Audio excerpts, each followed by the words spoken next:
Hello there, welcome to episode 99 of Never Mind the Bullens. It's your bite-sized Everton podcast and vodcast. I'm Mike Peters. We could just say, this episode, stick a flake in it, we're done. But we're not. We could have been. But obviously the Watford game didn't quite go, I think, as most of us hoped, and certainly a lot of people would have thought, with the fact that obviously Watford are now relegated after that defeat at Crystal Palace on Saturday.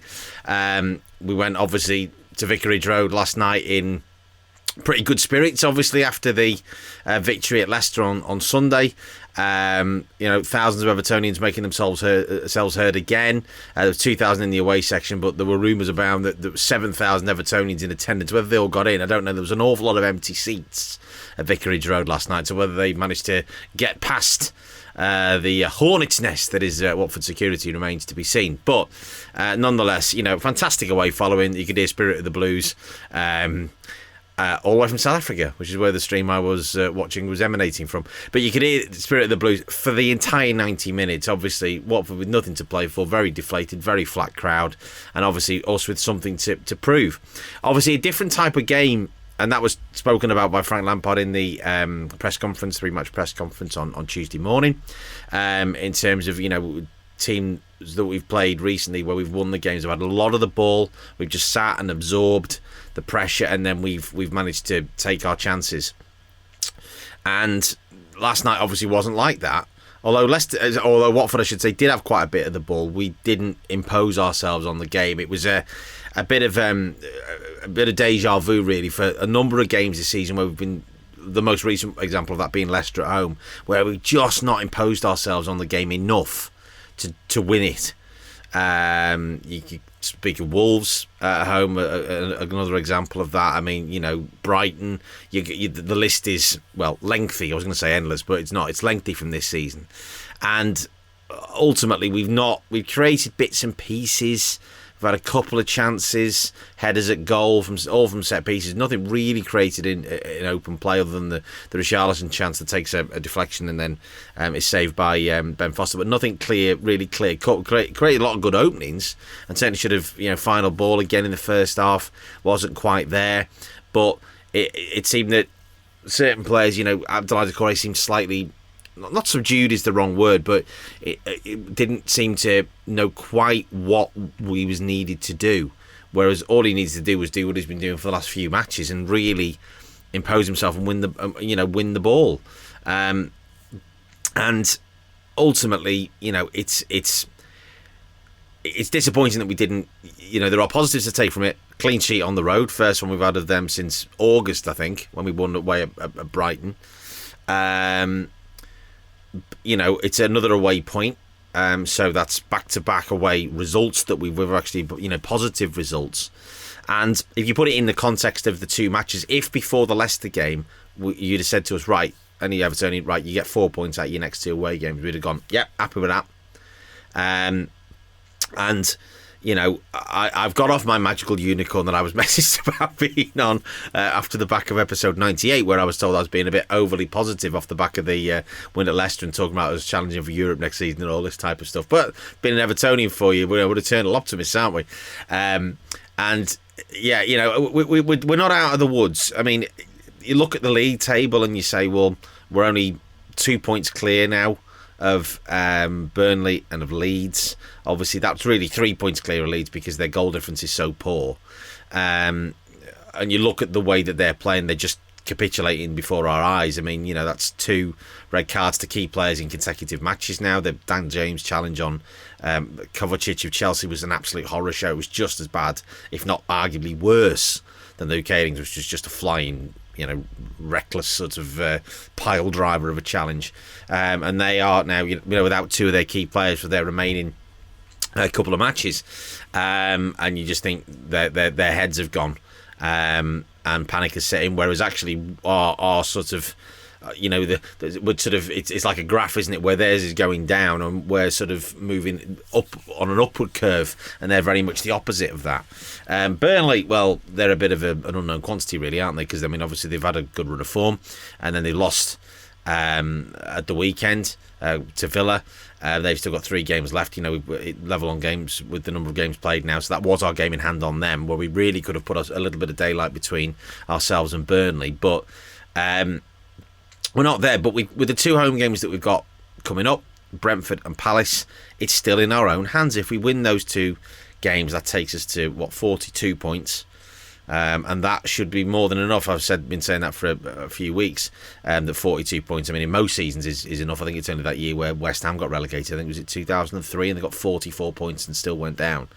But that certainly should be enough to see us safe. I mean, even arguably, I think one result because of Leeds' inferior goal difference, one win out of those last 2, even 4 points, a win and a draw would take us to 40, and that would see us safe. But we need to get those 2 wins so we can go into that last game against Arsenal with sort of a bit of breathing space and can relax a bit. And we'll probably get beat because we invariably do at Arsenal. But it was just disappointing to have had that opportunity presented to us and just again not taking it.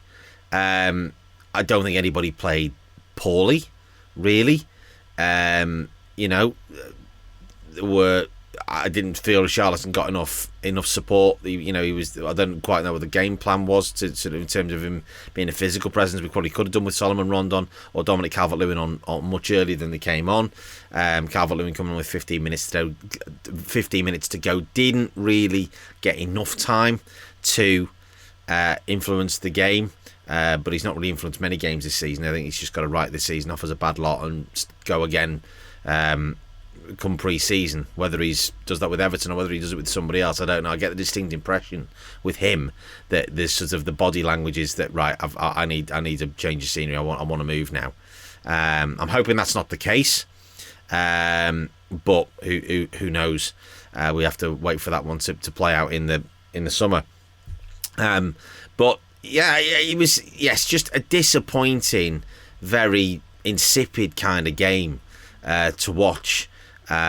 With a team with nothing to play for and a team with a lot to play for, and we couldn't quite work out the equation of how to unlock the box and take that 3 points, because all it needed was 1 goal. If we'd scored 1 goal, Watford were not coming back into it. The amount of players that they had missing last night, and again it's even more disappointing. It was almost a second string Watford to a degree. A lot of key players of theirs this season, a lot of their better performers in terms of Sarr and Dennis and people like that, and Josh King, of course, the scourge of us at Goodison earlier in the season, not playing. And that was disappointing that we couldn't manage to get that result. But, as I say, 4 points from those 2 matches before those 2 games, given how atrocious our away form has been this season, I think any Evertonian would have gone, yeah, more than happy with that. The wins come obviously where we probably didn't maybe expect it to get, and the game we felt that we'd really pinned our hopes on actually getting the 3 points. You're thinking, right, well, if we can pick up another 3, that's a bonus. But 4 points in the context of the season, looking at now we are away from the out of the relegation zone, with that tiny little buffer. 2 points isn't enough.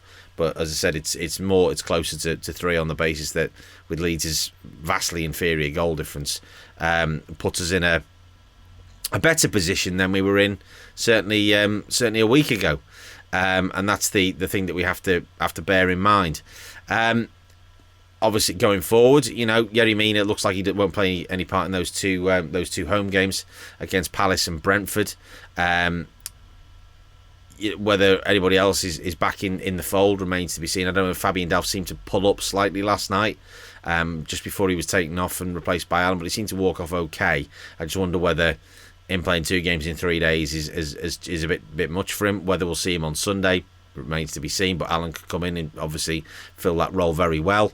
Although Fabian Delph's been excellent the last sort of couple of games and has been a key component in our upturn in form. So hopefully we can get at least one more game of the next 2 out of him. Maybe not Sunday, maybe it will be next Thursday against Palace, but we shall see.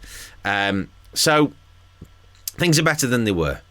A point is always a good result on the road. I think the old adage goes, and certainly a clean sheet always good, but it's just in the context of the season and where we were at after Leicester, and that sort of euphoria has not quite translated itself as we wanted it to.